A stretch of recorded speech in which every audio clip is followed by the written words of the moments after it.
Disukai atau dicintai jin? Assalamualaikum warahmatullahi wabarakatuh. Kembali lagi di Asa Kisah 07. Sehat selalu untuk kita semua yang kantongnya mulai menipis di tanggal tua. Disukai atau dicintai jin? Kalimat ini terdengar tak masuk akal, tapi ada beberapa orang yang sudah mengalaminya. Kondisi ini unik namun juga menantang. Arti secara umum, ini berarti adanya ketertarikan dari makhluk halus jin terhadap manusia.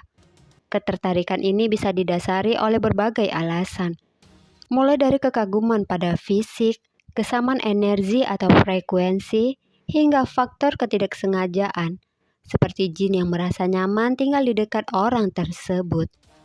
Hal ini dibagi menjadi beberapa alasan mengapa seseorang dianggap menarik bagi bangsa jin.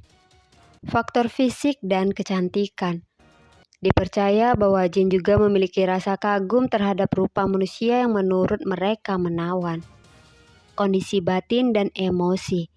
Seseorang yang sering melamun, merasa kesepian yang mendalam, atau memiliki emosi yang tidak stabil dianggap memiliki pintu yang terbuka bagi energi lain. Energi yang selaras. Dalam sisi spiritual, ada yang percaya bahwa setiap manusia memiliki aura. Jika aura seseorang cenderung gelap atau terlalu terbuka tanpa perlindungan, jin lebih mudah mendekat.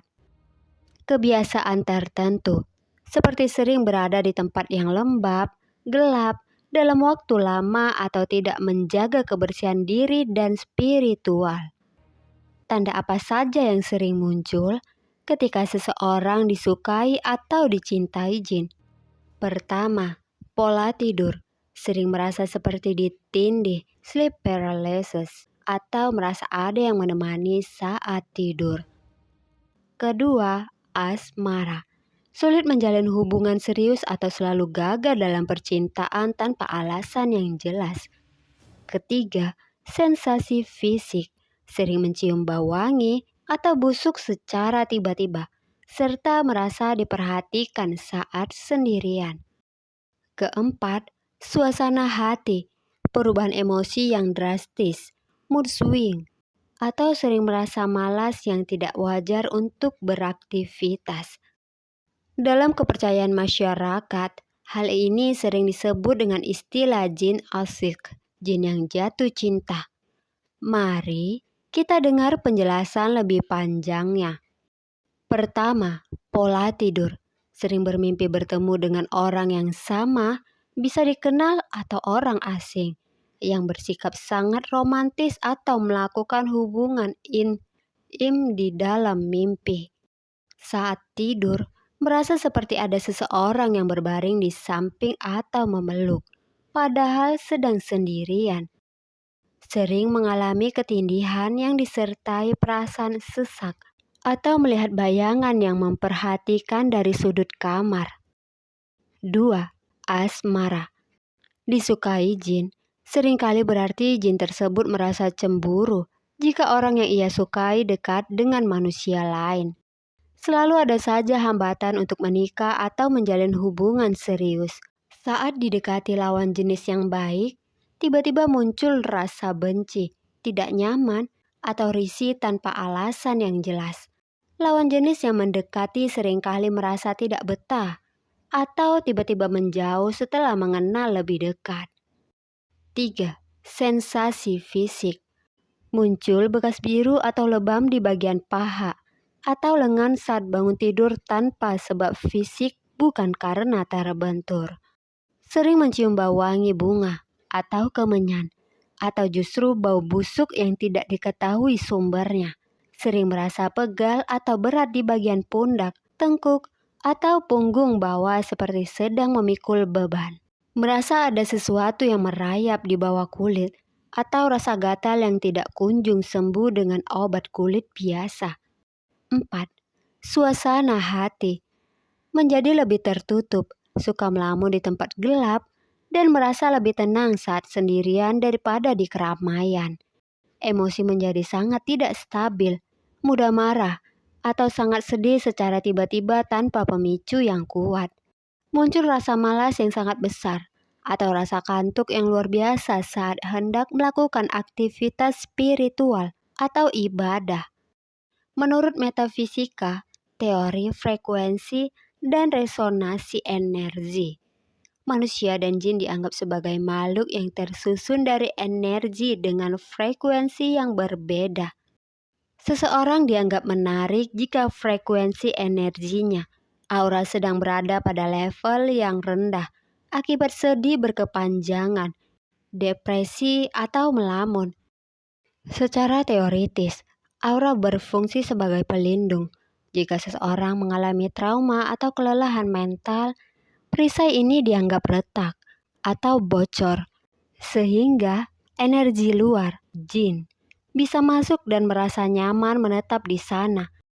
Berbeda dengan literatur Islam dan beberapa tradisi Timur Tengah, terdapat konsep jin asyik atau jin pecinta.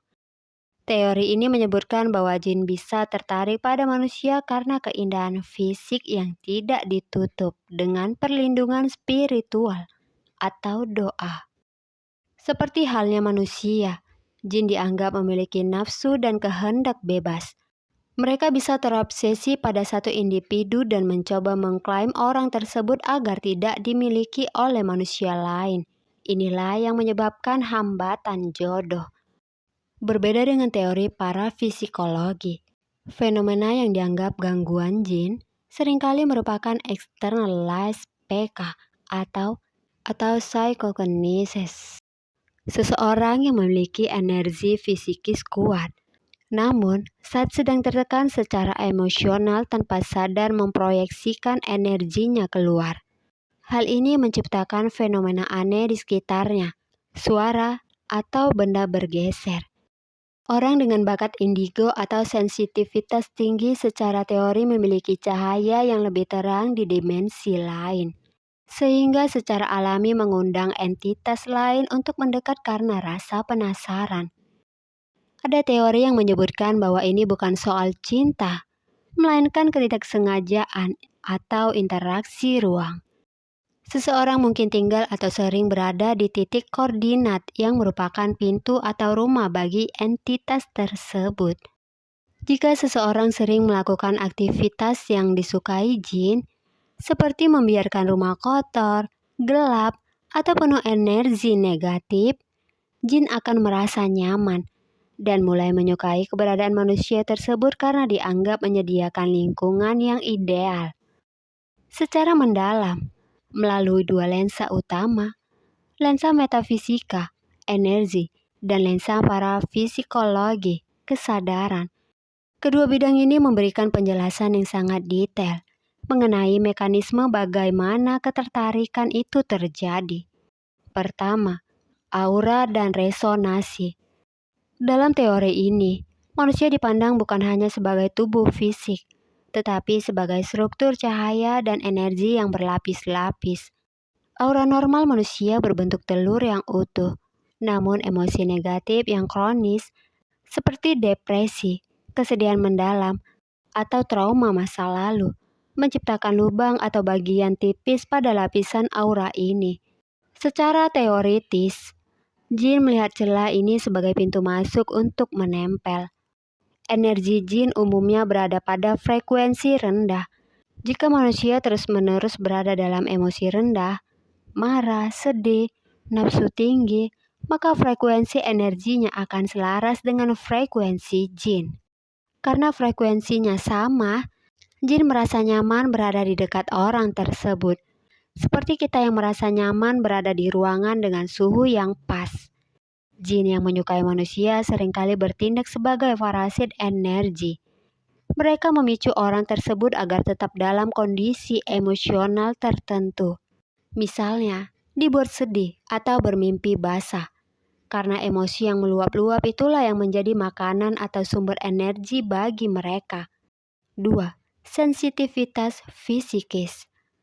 Para psikologi melihat fenomena ini lebih kepada kemampuan otak dan kesadaran manusia yang tidak sengaja terbuka.